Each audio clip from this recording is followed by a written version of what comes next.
I'll tell you, Tomas, I received an email from Dr. Berger, confidential email. I'm going to tell you, and I'm reluctant to tell you, but I'll tell you, of patient complaints that have been lodged against you.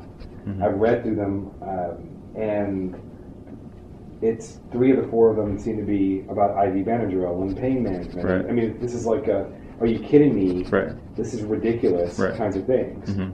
But what I'm going to tell you, and I want to be very clear about this, is anytime Dr. Rios' name and administration were in the same sentence, that's going to be brought to this peer review.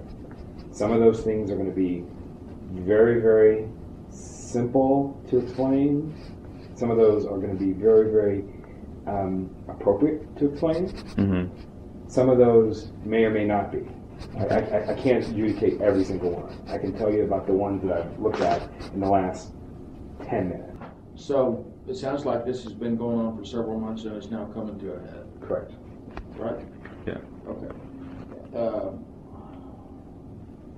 And Hurley's going to be a primary mover against you. Yes. Okay. What's the political climate? Right. With a new guy on the block and someone who's been there 20 years, what's the likelihood of me prevailing? And the problems are that in most of these situations, the old mainstay people prevail. Right. That's just how it goes. Just how it goes. Yeah. But if we're talking just about the players, and we're talking about a multitude of problems, it may well not turn out good for you. Now, that's the thing. Is this really going to be a fair hearing? Is it really going to be an independent review? That's the thing. I mean, if it's just kind of I got a bunch of my buddies on an independent committee, then and supposed to be, obviously. But he's the director of the ICU, and so if he says that any of the issues are related to critical care, then it's a bunch of critical care people. Bunch of critical care people that work for him that he recently had. I'll tell you where I have 2 data sources, both telephone calls I received yesterday. So, Tomas, I need to speak frankly to you about conflicts of interest that I have. Okay. I'm a member of the medical executive committee. Okay. So ultimately, I'm going to be one of the people that those reports are going to go to that's going to say up or down. It actually ends up happening long before it ever comes to MedExec. Okay. I'm the head of IPC at St. Luke's, and I'm an administrator at St. Luke's. I'm a medical director of the transfer center. I have a chairmanship of a couple of committees, and I can tell you that in the last 24 hours, I have been made to feel like, Dr. Narcisse, you need to fix this problem immediately. Okay. So again, what do I think about you as a physician? If my mother was in the hospital, you'd be one of the people I'd be comfortable taking care of. Your medical care is without question. I've been called by the chief of staff, Mike Wilson, and I've been called by the clinical, the chief clinical officer, David Berger. I had conversations with them. Mike Wilson, as the chief of staff, said that if he had heard about, his words were, and I'm going to paraphrase, quoting as closely as possible, if he had heard about any of these matters within 24 hours of their occurrences, that he would have suspended you summarily at that time. What's he hearing? I don't know the answer to that. Problem. Right. We don't know what he's hearing. This is the problem, because he's not heard it from Tomas. Right. And prior to this conversation, he's not heard it from me. Right. So what he's hearing is completely one-sided. It's completely from Hurley. But the political climate here, I think, must be considered, because if his director of ICU says that there is a patient safety matter, why would he, as the chief of staff, say, no, that isn't a patient safety matter? I mean, it becomes a high bar for him to prove the negative. Right. And he can't do it until the whole process has been done. Right. But by then, the damage is done to you. Correct. If you get suspended. And see, this is this interesting thing. These are the very issues that I've been trying to bring to light and telling him, look, it's funny that he's telling me this patient safety. I'm saying, look at all these unnecessary procedures we're doing on these patients. This is really a patient safety matter. And in the case of this guy, under Dr. Hurley's care, he died unexpectedly. So you want to talk about it from the other side? Yeah, I'm saying, no, wait a minute. This guy who's directing the ICU is the guy is a threat to patient safety. So you see where the conflict for me has been, because I'm stuck in the middle here. Yeah. And Tomas is my guy, and Tomas is covering me. He's my partner, and there's a real fight that's gonna come here, and the politics of it are completely on the other side, and Tomas has zero chance of even getting in the room. And in fact, I'm gonna say what I was told not to say. I'm gonna tell you is that when they look at this, they're gonna give you level 4 adjudication. So some people have already made up their mind that this represents an egregious situation. Level 4 means exactly what? Level 4 is the highest level of patient safety, and the finding of such would allow for one of two things to happen. A, it's reportable, Right. and 2, even if his privileges are not summarily suspended, what's a more likely scenario is that he would have to be proctored for a period of 6 months. The fact that I got this email with these complaints about IV opioids and IV Benadryl use, which are things that are very, very defensible, but the fact that it was sent to me is a very, very clear message to me that they're evaluating everything that Tomas has ever done, up or down, any little complaint, and the concern I have isn't so much that there's a singular death blow problem, because I don't think that there is. Combination. It's going to be the death by 1,000 knife cuts. Yeah. So they're bringing up a kind of frivolous complaint and using it as evidence. Yeah, what they're going to try to do is use 10 of them Yeah, together right. to show a pattern. The fact that Dr. Hurley used the word impaired physician Correct, yeah. suggests another potential strategy that may be levied against you. What's my impairment? What does that have to do with? No, but not that you're impaired, but the issue around disruptive physician behavior. Right. And so the question is, could the sum total of these minor infractions be woven into a tapestry that says that Dr. Rios is disruptive? Of course, they're going to try and use every aspect. I mean, it sounds like he's declared war on me. And so he's going to use every aspect to try and do it. Whether it's right or wrong, he's going to try and do it. The selection of the membership is probably the most crucial part of this, because depending on who you pick, Mike Wilson knows the people very, very well, and he's got a long-standing relationship with them. You can pretty much tell before you put somebody on the committee, are they likely to want to put a hammer down, or are they likely to want to give some leniency, do something in the middle? Are all these ad hoc people, are they already members of the credentialing committee? No. They're just staff positions? This is, yes.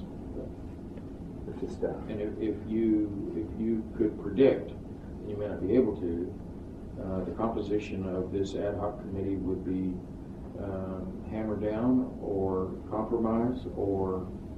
I think that it's my sense, in speaking to Dr. Wilson, that they're going to try to put the hammer. It's my opinion, based on the conversations I've had in the last 48 hours with people, that the decision has been made at some level, or that there's a desire for a certain outcome at a certain level, and they're trying to develop the evidence to prove up the point. So it sounds like we, in reading the tea leaves with the information that Victor has,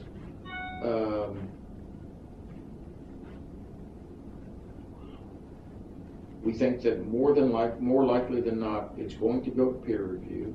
Yeah, it will, for sure. And your chances of prevailing on an even slate are at best 50-50. The timetable for the assembly of the peer review, I think, is the end of this week. Tomorrow? Yeah. Okay, and what does that mean? Once they start the process, again, they haven't assembled the peer review and officially launched the investigation. Well, Dr. Wilson said that if I resign my privileges, So he told you. yeah. No, because I asked him. Because what he was saying, he said, look, if you go through the peer review, and he kept saying, if you go. And I said, well, you keep saying, if I go, what's my alternative? And he says, well, the alternative is you resign your privileges, and then this all goes away. But I think that they also, the tea leaves that have been presented to me is that they also, in addition to wanting me to resolve this, I think that they also want to give you your best chance of going forward. Okay.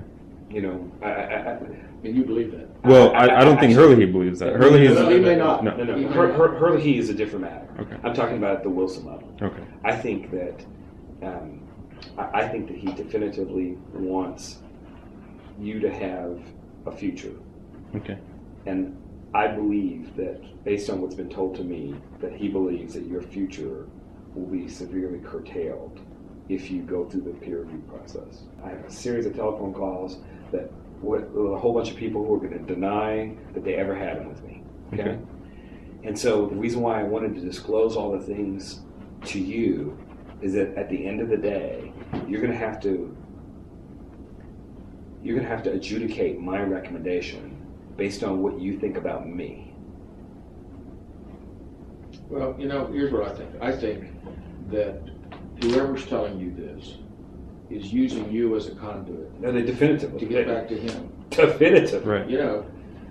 There's only one reason why opposed to saying it to you directly. Right. They can't. No. They're not allowed to. No, well, wait a minute. Dr. Hurley has the ability and is allowed to sit down and talk with me, but in multiple occasions has refused to do so. Okay, so let's take him out of the equation. Well, he's the one. This is where it all started, though. I know, but he's a given. Right. We Okay. know where he lies, and we know what he's going to say, Okay. and we know what he's going to do to try to get you out of there. Okay. Don't we? Yes. Okay.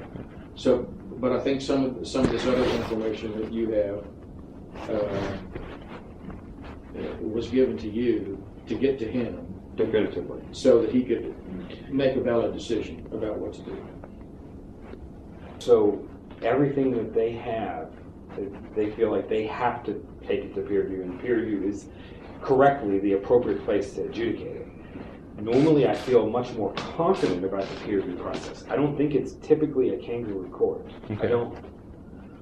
I am concerned in this particular case because of the politics, because of some of the substance, and because of the multitude of the concerns, that whether they have already chosen the outcome or not, I think that the outcome will be adverse to you. In fact, I'm certain that it will be adverse. I'm 100% certain of that. The question is how severe. Is how severe. And that's something that I can't predict. The options are going to be bad and really bad. And the one is going to be the reportable, and the other one is going to be the not reportable. Okay. And there's no way for me to predict that. It's my sense from the politics that there will be a push to get you the most severe one, Right. if they go through this process. Right. Because the last thing that they would want to do is go through all this, ruin their interpersonal relationship with you, and then have you stick around. It's like forgive the analogy, but when you have a conspiracy for an assassination, the number one rule is you've got to get the guy that you were going after, and then none of the people who were involved get implicated. Those are that's the rule. Mm-hmm. And so the way that I see this set up It doesn't sound that far off. is that you got to be gotten. Right. They've got to execute you, because if you stick around, they know that you're going to, all these concerns that you have, you're going to bring them to some regulatory person, somebody or other, and then they're going to have to live with you in the same room while all of that plays out. And I'm going to tell you that I believe that they would see that as unacceptable. So I don't think that they believe that you'll go to the board or whatever, but you may. But whatever happens, I think if they start this process, the goal would be to make sure that you're gone. Let's talk about solutions, Victor, just for a while. Because you know more about their process than probably me or Dr. Rios. Is there anything that can be done behind doors or out in the open, either one, to keep this from going either the route of summer suspension or peer review? Or do you think those are set in stone? So the summary suspension, I think, is not a guarantee. That's not a given. I think that the peer review is a given, and whatever outcome the peer review provides for. Okay, so we've got risk with respect to summary suspension. That's correct. Okay.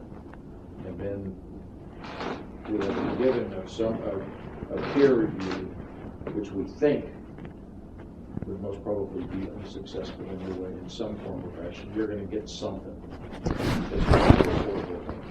Okay. So What they've offered as a possibility is if he's no longer on the medical staff, then they would not pursue the peer review action. If he's not on the medical staff by the time the peer review begins. this goes in my mind to providing for exam. Right. Okay. No, I'm completely open to looking at other options. So it's clearly better for everyone. Right. It's better for me because I don't have to disrupt the schedule. It's better for me because I like working with you. It's better for me because if at the end of this, if Hurley's brought down 2 notches, man, am I happy. I'm really happy. But here's the thing. What I'm worried about is Nicholin and your already little one and about to be second little one and you. Right. And I think that you're a good guy. And I want people to know you're a good guy. And if these people get their claws in you and they do what I think they're going to try to do, even if it's a 50-50 chance, your ability to do what you want to do and be a doctor may be permanently impaired. And if you were in their position, if that would have happened, any place that had any problem with you, whether it was your fault or not, if it got out that you were under suspension at St. Luke's while a problem occurred, they would have 0 legal support, if I'm mistaken, please. What I would anticipate is that if you got some kind of suspension reportable thing, that you would lose all your credentials everywhere, and you would not be able to obtain them until your peer review process had been completed, and then you were either formally labeled or you were formally exonerated. I mean, and if the peer review process says, and this is why the assassination analogy is so important. If the peer review process says you are a bad doctor because of X, Y, and Z, then they're able to freeze that in time. Yeah. And then they're able to permanently protect themselves Right. through the peer review reporting structure. Yeah. You need to make sure that wherever this goes in the future, that you really, really, really understand that you are at the last strike. I mean, if we are able to get you out of this, if we're able to get you out of this, it's going to be expensive to you, but you just barely got out, and you don't have slack anywhere else, and you've got to do it better and better and better and better and better than the next guy, because even if you're doing it as well as everybody else, if somebody wants to make a deal, they can. You're talking about with IPC? I'm just saying, it's everywhere in medicine. Yeah, I'm wanting to know, getting back to St. Luke's about yay and nay, those kinds of things. For me to get started. Yeah. Hi, Fred. I've got you here on speakerphone. I'm with Dr. Rios, and I'm with Dick Law, who's an attorney with a doctor's company appointed. to Dr. Rios, and I wanted to personally thank you for your efforts in that regard. How are you? We were just trying to gather information from you about what you thought was available in the event that Dr. Rios decided to resign his privileges. Can you talk openly about that, or is it? Sure. Somehow, some way we would make it work. Okay. There's no question we would make it work. Okay. Is he involved in Alrighty, this? you there? Yeah, we lost you a minute. I know. What I'm saying is that we would make it work. I think so highly of Dr. Rios, somehow, some way we would make it work. Okay. But this sounds like a damn kangaroo court. Can Yep. they do that? They can do it. Well, they have to give him, if they're going to run him through peer review, they have to give him a hearing, they have to give him due process. It's going to be 30, 60, 90 days down the road. We've been trying to evaluate the fact that if it really is a kangaroo court, that he runs the risk of being summarily suspended in the interim if there's somebody out there within the political structure who wants to make a case for patient safety and that type of thing.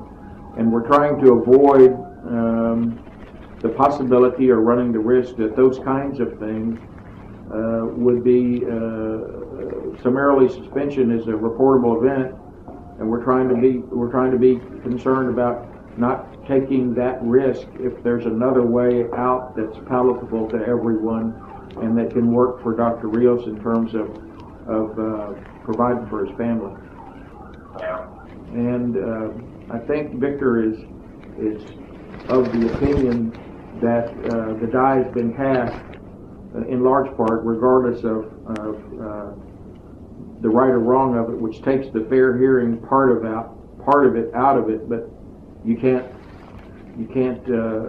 may not be able to prove that it was or was not a fair hearing in a lawsuit. And is that the way you want to go in the event that there's an adverse outcome? We're trying to make sure that there's not a blemish on his credentials for him for the rest of his life. I agree. And we're trying to go ahead. I agree, and that's why I'm glad that you're there, because I was hoping you would help us evaluate, and I know it's impossible to predict what the outcome would be, but if there's something it's in my clause, this is fundamentally unfair. They refused the guy and convicted him before he had even a minute to say anything. Well, I agree with that. And you know, the problem is that if someone chooses to summarily suspend him, he won't have a chance to say his piece for another 90 days. Yet he's got this marker that's going to follow him on his career, and it's going to be reportable. Victor's kind of gotten some backdoor kind of comments, which are suggesting to him that he thinks this is pretty much a done deal, which is a travesty. But I'm not